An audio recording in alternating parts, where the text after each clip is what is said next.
Mot at Katana nagarap na. Jaging pinagtanggol si Denmark at Batas bilib sa improvement ni Jonas. Alamin natin ang mga yan, so tara.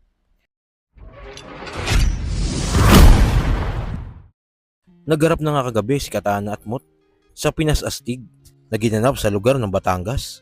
Umulan ng malalakas na rebat. Sa round nga ni Katana, tinira niya yung madalas itira kay Mot na pang hiking na sapatos at magiging undefeated nito na naging isa buhay champion.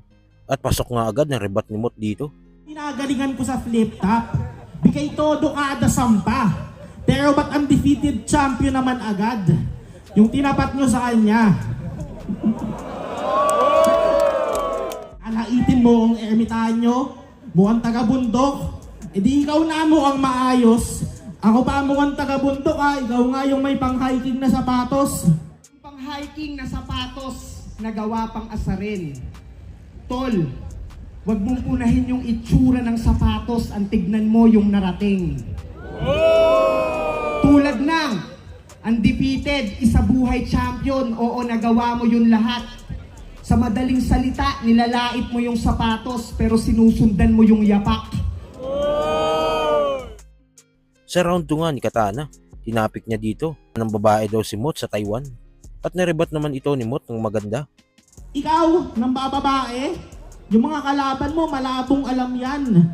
Eh wala naman akong pinagkwentuhan nung ginawa mo sa Taiwan. Alala mo yung Taiwan? Gas tayo?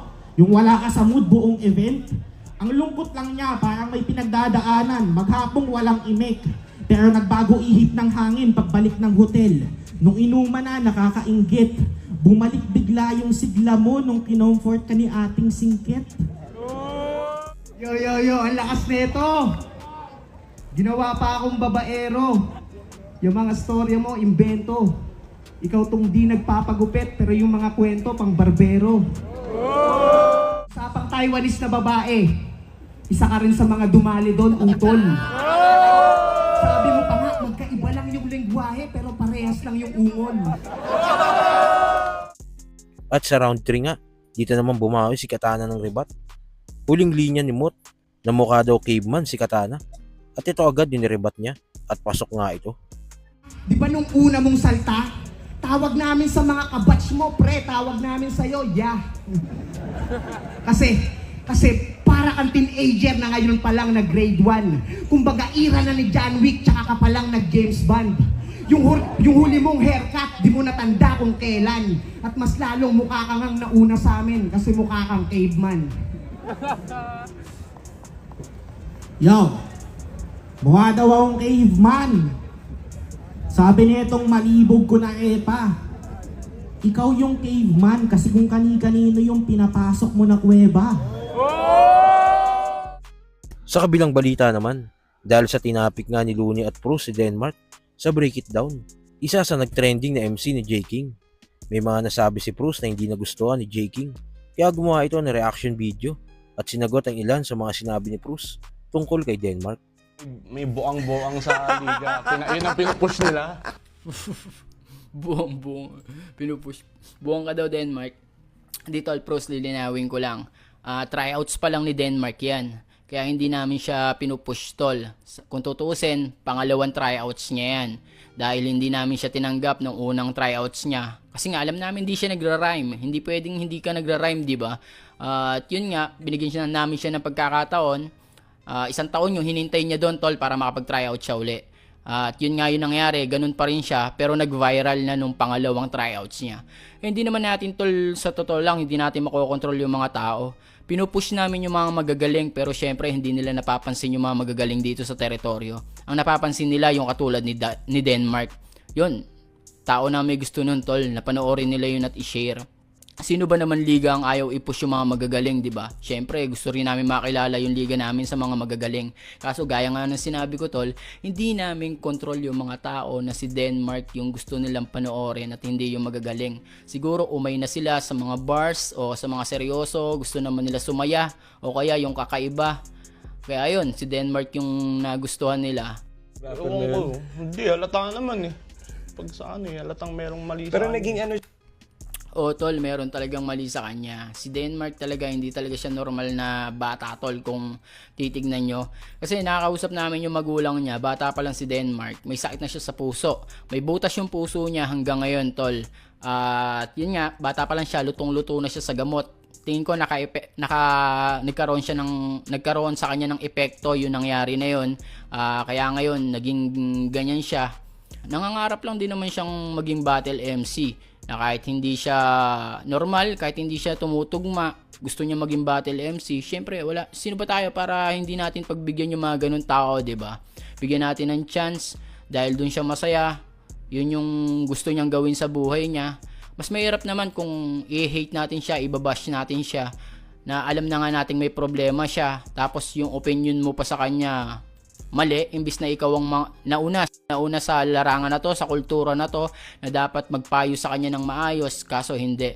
Parang nilait mo pa siya, nabuwang-buwang siya, imbis na sabihin, intindihin natin na rapper din naman yan, kauri natin yan, kapwa natin yan, na kahit bubuwang-buwang pa yan, suportahan natin. Kasi nga, ikaw yung nauna. Yun, bagong nagra-rap pa lang yun. Ano ba gusto mo? Magaling agad. Wala namang ganun, tol. Walang magaling sa umpisa, o kahit siya sabihin mo man hindi gumaling, at least ginagawa niya lang yung gusto niya kung saan siya masaya.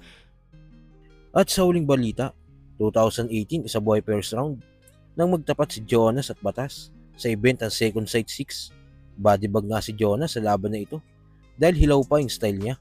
Hindi pa matatalim yung mga jokes niya dito. Dito din sa laban na ito tumatak yung linya ni Batas na libre mangarap pero magastos mabigo. Jonas, libre ang mangarap, pero magastos mabigo. Ngayon sino pigod?